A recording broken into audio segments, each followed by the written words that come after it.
Hi Capricorn, kamusta kayo? Hope you're all doing well and welcome to 1111 Pinoy Tarot. This is a general reading, not a one-to-one. So hindi po lahat ay makaka-resonate or 100% accurate para sa iyo. This is a timeless reading. Maaring ito'y nangyayari ngayon or mangyayari pa lang. Please subscribe, like, comment, and share. And please tap the bell for updates from this channel. Maraming salamat sa iyo, Capricorn. Tingnan natin kung ano yung energy and messages for you. Mga gabay, mensahe, energies, at mga blessings for Capricorn na parating.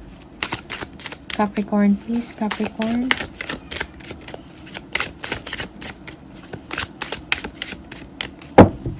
Capricorn, energies and messages. Mga gabay for Capricorn, mga blessings na paparating. Okay. Ooh. May nag-flip na card. Okay. Yeah. Okay.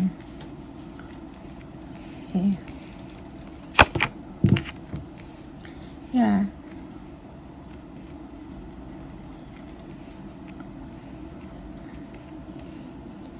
Merong celebration or celebration na mangyayari for you, Capricorn. Merong ending of your situation. Kung merong mga paghihirap or kung ano man yung mga struggles na pinagdadaanan ninyo, there will be an ending or iiwanan mo na yung ganong sitwasyon. Okay? For some of you, yeah, kung meron kayong mga conflicts or hindi pagkakaintindihan or magulo yung isip or yung nagdedwell kayo sa isang sitwasyon, you will be leaving it. You will be moving forward. Okay? Yeah. Merong someone na magbibigay sa inyo ng good news. Okay, ng chance, ng opportunity para makaahon kayo sa difficulties or struggles na yan. Financial, no? About finances. Okay? Yeah. Yung iba sa inyo, you are stressed, napapagod na kayo sa inyong sitwasyon. Okay? Gusto mo nang lumabas sa ganyang sitwasyon. You want a new lifestyle, a change of life, no? A change of situation for some of you. And you will be moving forward, okay? Yeah. Merong good news, no? There is someone. And for some of you, meron kayong mga tatapusin na mga trabaho. Honor your commitment, no? Kung ano yung ni-promise ninyo or mga kailangan ninyong gawin or tapusin nyo, gawin nyo, okay? And move forward, okay? Delays are over for you. Yeah. Okay. Yung iba sa inyo, there will be an announcement of something good. Okay. Merong celebration, pagkikita-kita. You will be having fun with your friends, circle of friends, with your family members. Okay. Yeah.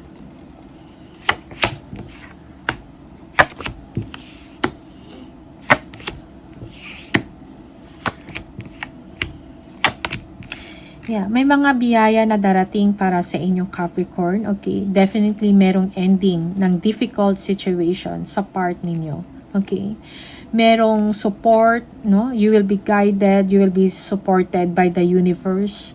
May mga opportunities na ibibigay sa inyo na inyong ikakatuwa. Okay, yeah. For some of you, you will be receiving an award or you will be rewarded because of your hard work. Okay? Yung para bang paid off lahat ng mga pinaghirapan or mga sacrifices ninyo. Okay? Yeah. You will be focusing on your target, on your goals, on your objective. Okay? Or some of you, your life will be changing. Okay? You will be taking action. You will be motivated. Yeah. May mga planning na mangyayari. Okay? For your future, sa mga susunod na araw, linggo, or buwan, or even years. Okay? There is someone also na magbibigay sa inyo ng tulong for some of you. Okay? You will feel good about this. Or someone will be needing your advice. Okay? And help. Okay? So be compassionate also, Capricorn.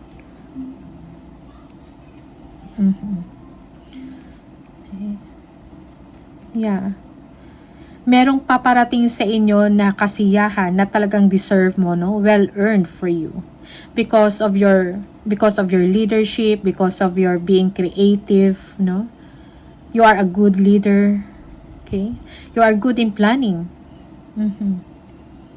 Okay? You are not only thinking about yourself, but also sa mga tao na malapit sa inyo, family members nyo, okay? Or with your partner. Okay? Marami kang iniisip, marami kang mga plano para sa kanila. Okay? So definitely, you want change. And that change will come. Okay? You will be living a situation na mahirap. You will be living a situation na nagsastruggle ka, merong difficulties. Okay? Yeah. Kasaganahan para sa pamilya. May pagsasalo-salo. Okay? May celebration. Para bang financially secured ka. You feel, nakikita mo or nararamdaman mo yung stability. Like, kung ano yung pangangailangan mo nandiyan, masusuportahan. Okay? You will be receiving that.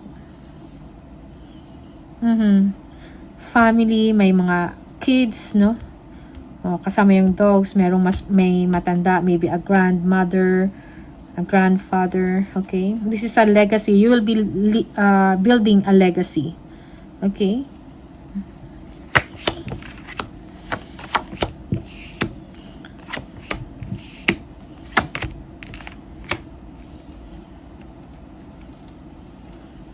Okay. So, definitely, kung ano man yung hard work ninyo, yung creativity ninyo, will be rewarded, okay? Merong prosperity, merong abundance, no? Pagdating sa inyo. Like, kung ano yung mga kailangan ninyo, it will be provided. Okay? Happiness, love, generosity, nandiyan para sa inyo. Okay? You will be looking forward for your future. Yung iba sa inyo, merong change of direction, no? Looking forward about the future. Okay? Yeah, for some of you, you are waiting on something, but do not dwell on wag kang mag-dwell sa pag-aantay, something like that. You need to move forward. Okay? Look for something na mas meaningful para sa inyo. Okay? For some of you, you are waiting for an approval. Okay? You will be chasing your dreams. For some of you, you are living a situation na hindi nakakatulong sa inyo. Okay? You don't want to dwell on something na parang hindi nakakatulong sa inyo emotionally. Okay? Yeah. For some of you, there is a relocation. Relocation of work, or you will be traveling, merong trip, no? Biyahe na mangyayari. Okay? Yeah. Yung iba sa inyo, you are dreaming about that. Okay?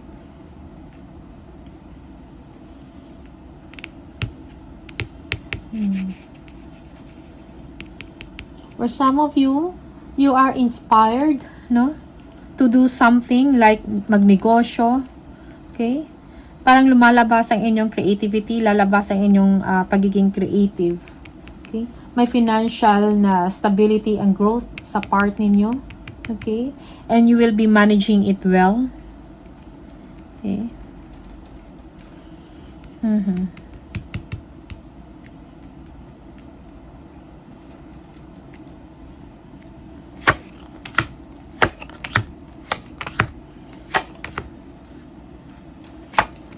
Okay.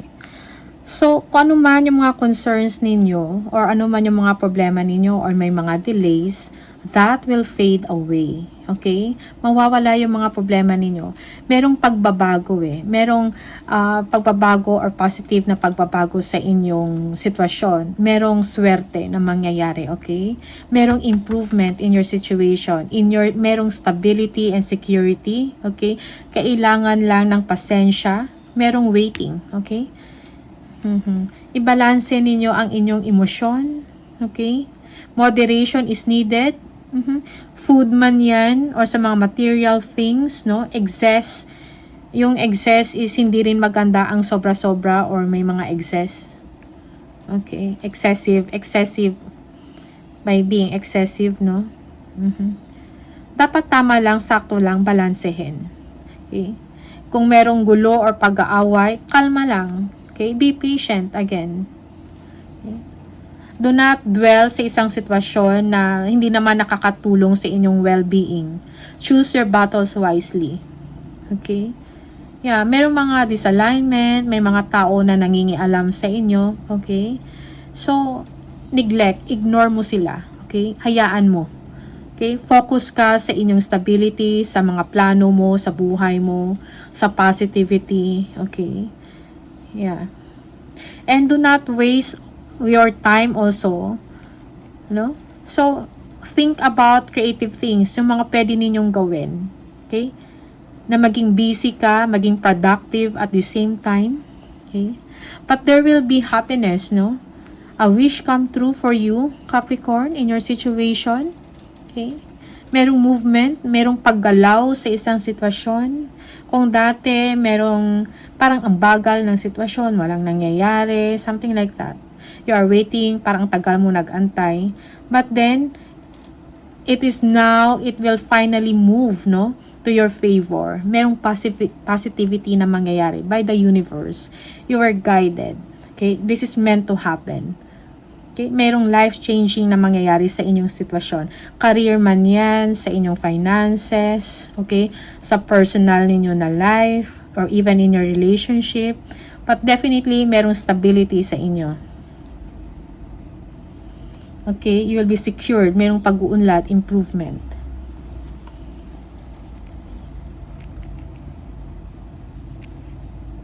Ito yung parang masasabi mo, this is where I belong. Parang nahanap ko na kung ano yung para sa akin. Okay? Merong ganyan na energy. Ito yung path na para sa akin. Okay? So, do not mind kung ano man to, kung meron may mga fighting man or may mga inggit, no? Yan mo yan. Okay? Kalma lang. Be patient. Okay? Yeah. Also, for some of you, you are setting boundaries, no? That's good. This is for your own sake. Nagkakaroon ka ng lakas to say no. Dinidepensahan mo yung sarili mo, kung anong meron ka. Okay?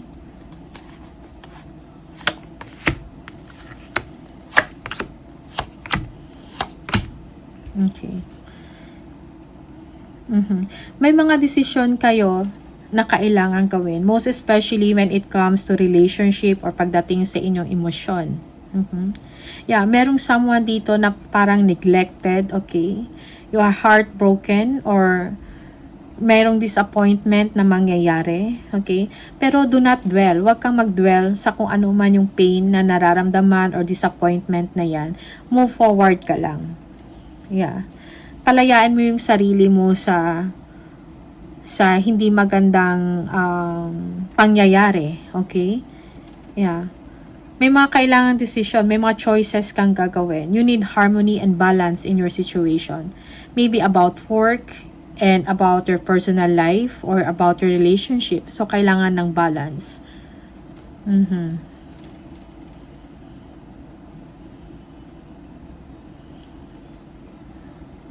Yeah.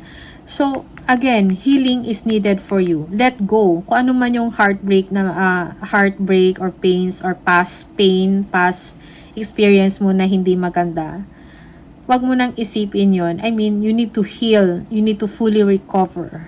Okay? Yeah. Okay. Ano natin? May mga choices kang gagawin, no? Again. So, for some of you,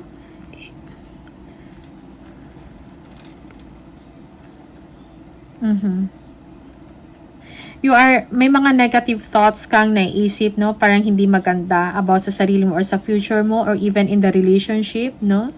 So, you need to communicate or kailangan mo i-clear yung isip ninyo. Okay? When it comes to finances, you are financially secured, no? Or you are financially independent. For some of you, merong singlehood dito, okay? Or merong separation na mangyayari for some of you. And you will be focusing on your lifestyle, on your money, on your career, about sa financial stability mo. Magfo-focus ka doon. So, merong something na kailangan i-break sa inyong sistema, maybe a belief system, no? Belief system mo, baka kailangan dyan may ayusin, no? But it is for your own good. It is for your stability. Okay? Magbibigay ito ng leksyon para sa inyo to learn something from it, okay? At para gamitin yon para sa mga susunod na mangyari or sa inyo. Maybe kung sa relasyon, ano man yung mga ma-experience mo na hindi maganda, you will be using that, no? So that you will learn your lesson and apply it sa next mo na relationship, okay? That is for some of you. Yeah. Okay?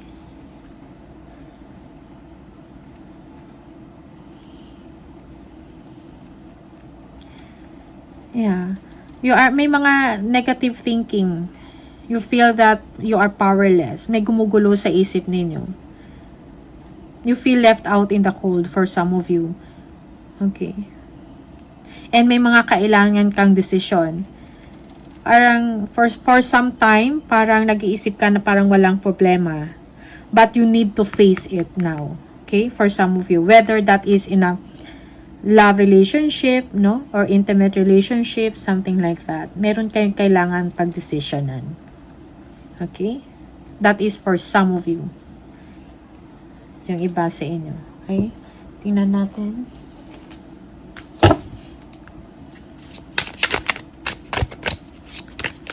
Capricorn.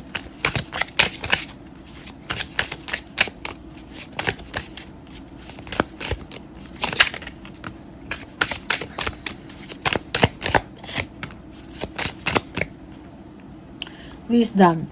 Insight into the nature of physical object gives you foresight. Use your best judgment. See, so be wise. Use your best judgment, no, in dealing a situation, whether in your relationship or in your work or with your colleagues. Okay. Helping hand. Need others to assist with services, increase productivity. No one can handle it all.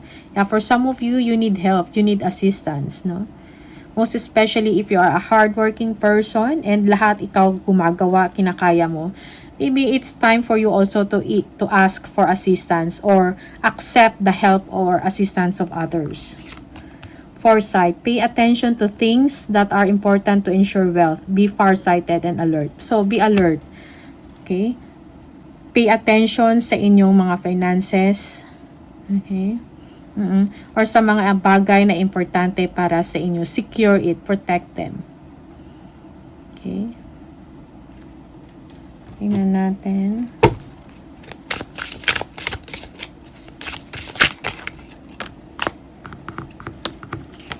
Number 5.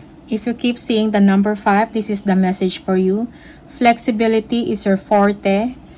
When life throws you a curveball, you can easily adapt to new circumstances and find excitement in the unexpected change. Be brave and bold in your endeavors. I am adaptable. Okay, so be flexible sa mga changes na mangyayari sa inyo. Okay?